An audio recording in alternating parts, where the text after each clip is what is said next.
ఒక్క సీట్ రాదు. 12-13 సీట్లు పెట్టుకున్నాం. 15 మిషన్ మా టార్గెట్. 12-13 సీట్లతోని ఇలా పార్లమెంట్లో గెలుస్తున్నాం. ఆ తర్వాత 3 నెలల్లో బీఆర్ఎస్ పార్టీ దుకాణం బంద్ అవుతుంది.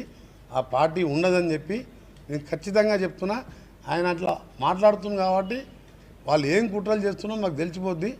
దానికి డబల్ కుట్రలు చేస్తాం. కుట్రలు చేయం మేము చేసే పనులు చూసే వస్తారు వాళ్ళు.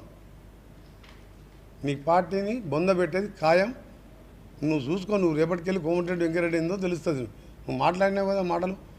నల్గొండను ముంచి మా ఏఎంఆర్పి నీళ్ళు రాకుండా కనీసం లైనింగ్ చేయకుండా ఇంకా మొక్కలు లేకుండా మాట్లాడుతున్నాను. మన సూర్యాంపేటకు వచ్చిండు, మన అంతకుముందు నల్గొండకు వచ్చిండు, ముషంపల్లికి పోయిండు. 10 ఏళ్ళ కింద ఆ నాయన ముషంపల్లికి 10 సార్లు వస్తాను. పదవికి పోయి ఇంట్లో కూర్చొని ఏడ్చుకుంటా అలా కొడుకుని పంపించింది ముఖం లేక. సొరంగం పూర్తి చేస్తే ఇవాళ బ్రహ్మాండంగా ఉంటుండే కదా మా జిల్లా.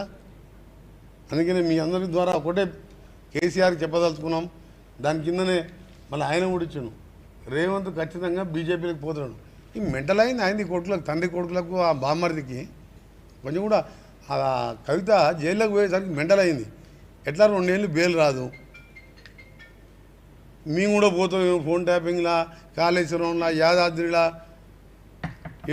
మనోడు కూడా పోతాడు. మన జిల్లా వాడు కూడా అందులో లోపలికి బెయిల్ వచ్చేది ఉన్నది.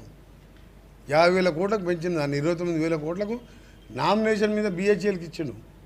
అది ఇస్తానికి వీలు లేదు. 5 లక్షల కంటే ఎక్కువ టెండర్ పెట్టాలి.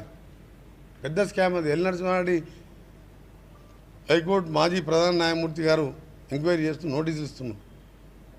అందుకనే చెప్తున్నాం, కాంగ్రెస్ పార్టీ గురించి మాట్లాడినా మరొకసారి మర్యాద దక్కదని చెప్పి మేము తలుచుకుంటే నీ దగ్గర అయ్యాలా 7-8 మంది ఎంపీలకు పోయి సగం మంది మా దాంట్లకు, సగం బీజేపీలకు పోయి ఎంపీ టికెట్ తెచ్చుకున్నాం.